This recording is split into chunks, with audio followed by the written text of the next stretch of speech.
Assalamualaikum warahmatullahi wabarakatuh.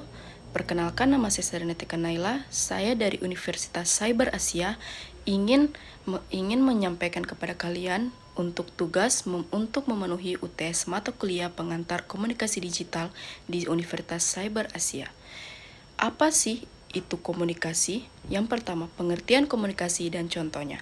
Pengertian komunikasi adalah proses penyampaian pesan, informasi, atau gagasan dari seseorang komunikator kepada orang lain melalui suatu media dengan tujuan agar pesan tersebut mudah dipahami dan dapat menimbulkan respon yang positif.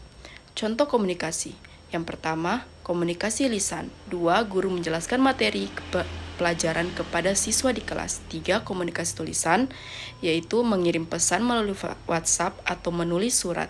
Yang berikutnya komunikasi nonverbal, seperti menganggukkan kepala sebagai tanda tuju.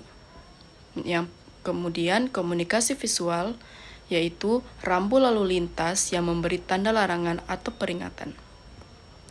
Nomor 2, jelaskan pengertian pesan nonverbal. Pesan nonverbal adalah pesan yang disampaikan tanpa menggunakan kata-kata, melainkan melalui gerak tubuh, ekspresi wajah, intonasi suara, kontak mata, penampilan, dan simbol visual. Pesan nonverbal seringkali menyertai komunikasi verbal dan bahkan bisa lebih kuat maknanya daripada kata-kata. Yang B, menjelaskan fungsi pesan nonverbal.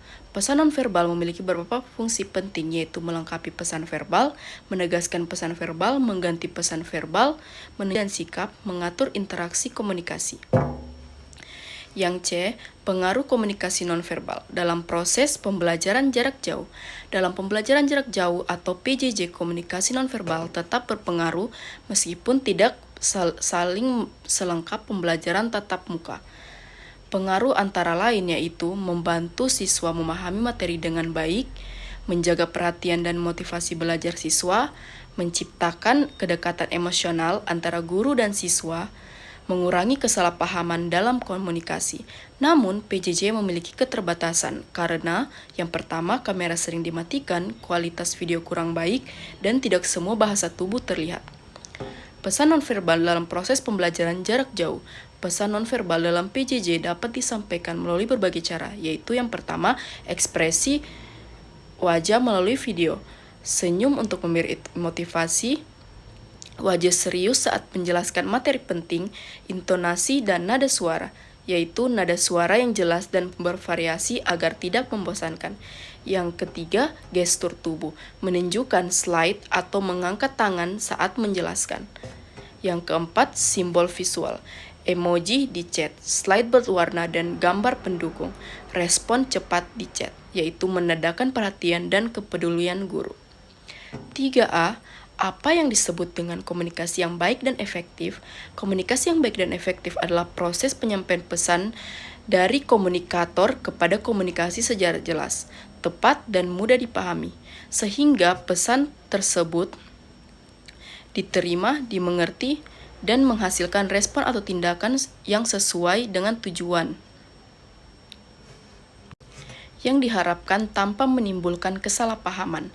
Yang pertama, pesan jelas dan mudah dipahami. Yang kedua, menggunakan bahasa yang sederhana dan sesuai dengan lawan bicara. Yang ketiga, tujuan komunikasi tercapai. Yang keempat, pesan yang disampaikan menghasilkan pemahaman atau tindakan nonverbal. Tindakan yang diinginkan, adanya umpan balik atau feedback. Yang keenam, penerima pesan memberi respon baik secara verbal maupun verbal. Yang ketujuh, menggunakan bahasa yang tepat. Yang kedelapan, bahasa yang disesuaikan dengan situasi, kondisi, dan latar belakang penerima. Yang kesembilan, saling menghargai. Yang kesepuluh, komunikasi dilakukan dengan sopan, terbuka, dan tidak menyinggung perasaan. Nomor 3B, kapan dan mengapa kita memerlukannya? Kapan sih kita harus melakukan komunikasi yang baik dan efektif? Komunikasi yang baik dan efektif harus dilakukan setiap hari, terutama pada situasi berikut. Yang pertama, saat menyampaikan informasi penting. Yang kedua, saat bekerja atau berkelompok. Yang ketiga, agar tidak terjadi kesalahpahaman dan tujuan bersama dapat tercapai. Yang keempat, saat terjadi perbedaan pendapat atau konflik. Yang kelima, untuk mencegah konflik membesar dan menemukan solusi. Yang keenam, dalam proses pembelajaran. Yang ketujuh, agar materi dapat dipahami dan baik oleh siswa. Yang kedelapan, dalam kehidupan sehari-hari. Yang kesembilan, baik di keluarga, sekolah, tempat kerja, maupun masyarakat. Mengapa kita memerlukannya? Mengapa kita harus melakukan komunikasi yang baik dan efektif? Komunikasi yang baik dan efektif karena mencegah kesalahpahaman. Pesan yang dijelaskan tidak dapat menimbulkan salah tafsir, meningkatkan kerjasama. Orang akan lebih mudah bekerja sama jika kita memahami tujuan yang sama. Menghemat waktu dan tenaga. Pesan yang jelas tidak perlu diulang berkali-kali, dan juga membangun hubungan yang harmonis. Komunikasi yang baik menciptakan rasa saling percaya dan menghargai, dan juga mencapai tujuan dengan lebih optimal dan mudah dipahami dan dilaksanakan sesuai harapan. Nomor C, apa tantangan terbesar untuk menciptakan komunikasi yang baik dan efektif? Beberapa tantangan utama yang sering dihadapi adalah perbedaan latar belakang dan budaya, perbedaan bahasa, nilai dan kebiasaan dapat menyebabkan salah paham, kurangnya kemampuan mendengarkan, banyak yang lebih fokus berbicara daripada mendengarkan. Yang kelima, emosi yang tidak terkontrol. Yang keenam, marah, ego, atau prasangka dapat menghambat komunikasi.